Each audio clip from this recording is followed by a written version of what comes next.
Nabi mengatakan, orang yang paling dekat denganku yang paling banyak membaca sholawat kepadaku. Artinya, membacalah sholawat. Sholawat itu adalah satu amalan yang tidak akan ditolak. Kenapa tidak ditolak? Karena amalan sholawat itu beda dengan amalan yang lain.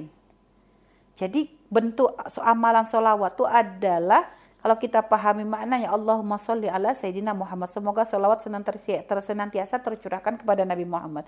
Makna sholawat itu apa? As-sholat itu maknanya adalah doa. Artinya kita mendoakan yang terbaik untuk Nabi Muhammad SAW.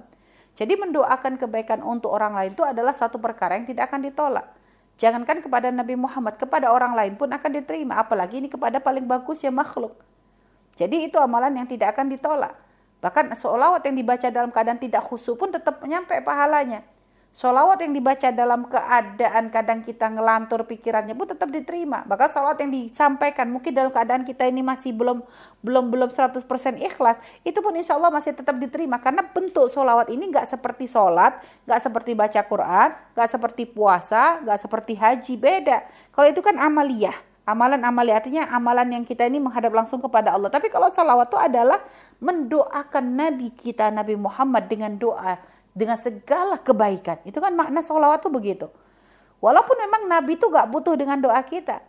Nabi gak butuh dengan doa kita. Karena tanpa kita doakan, Nabi sudah berada di derajat paling tinggi. Tapi kita butuh untuk bisa mendoakan Nabi. Kenapa? Karena di balik salawat itu mengundang rahmat Allah Subhanahu wa Ta'ala. Karena Allah berjanji, karena Nabi Muhammad bersabda, man shalla alaihi salatan sallallahu alaihi asyran. Yang bersolawat satu kali dibalas dengan 10 solawat dari Allah.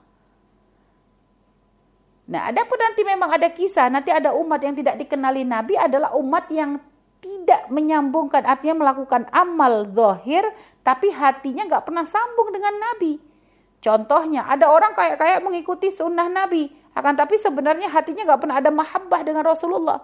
Atau mungkin dia berbangga dengan amalnya, dia merasa amalan ini sudah pasti menjadi sebab dia masuk surga. Ini kan bisa saja menjadi sebab amalannya ditolak dan tidak dikenali Nabi. Memang ada kisah, mungkin pernah mendengar, Buya sendiri pernah menghadirkan dalam satu ceramah Buya, ya, mungkin bisa dilihat di situ bagaimana menceritakan nanti di padang mahsyar orang manggil, ya Rasulullah, aku umatmu, aku umatmu, aku umatmu.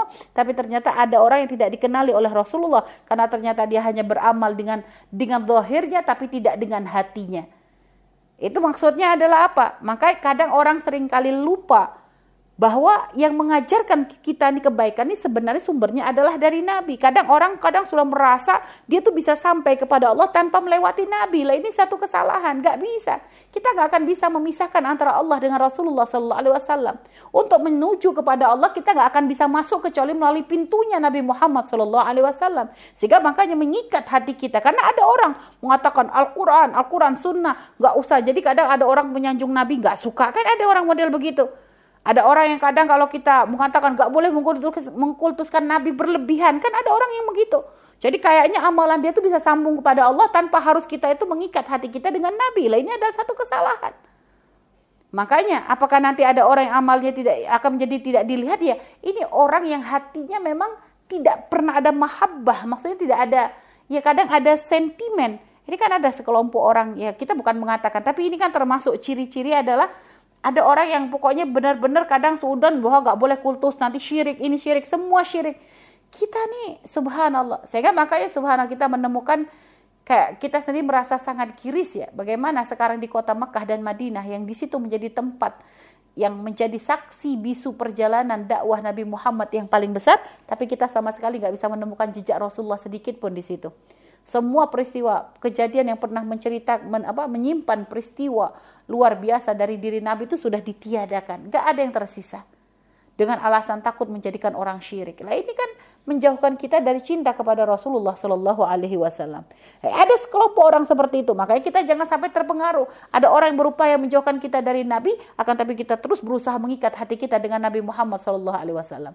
Dan mungkin kita dalam baca salawat lalai, mungkin kadang kita dalam menjalankan sunnah kita lalai, tapi nggak apa-apa. Ini dengan kita terus berupaya, dengan kita hadir di majlis-majlis mulia, dengan kita sambung dengan guru-guru mulia, dengan kita memilih teman-teman yang baik. Ini tujuannya adalah untuk terus menyambungkan diri kita dengan Nabi Muhammad SAW, semoga itu menjadi cara untuk kita bisa dilihat oleh Rasulullah SAW. Kenapa? Karena kita memilih teman yang hatinya juga sambung dengan Nabi, semoga berteman dengan mereka menjadi sebab kita sambung dengan Nabi. Kita memilih guru yang sering menciptakan keagungan Rasulullah, semoga dengan kita berguru kepada beliau, hati kita pun akan semakin dekat, sambung dengan Rasulullah. Kita pun memilih majelis yang di situ mengagungkan Nabi Muhammad, semoga dengan bergabung di majelis tersebut ya, artinya itu akan menjadi sebab kita pun dilihat oleh Rasulullah SAW. Jadi sekarang bersolawatlah ya, dan terus kita berprasangka baik kepada Allah, memperbanyak solawat, lalu menghidupkan sunnah-sunnah Nabi dalam keseharian kita, dan bukan hanya sekedar menghidupkan, tapi menyambungkan hati kita dengan Nabi Muhammad SAW.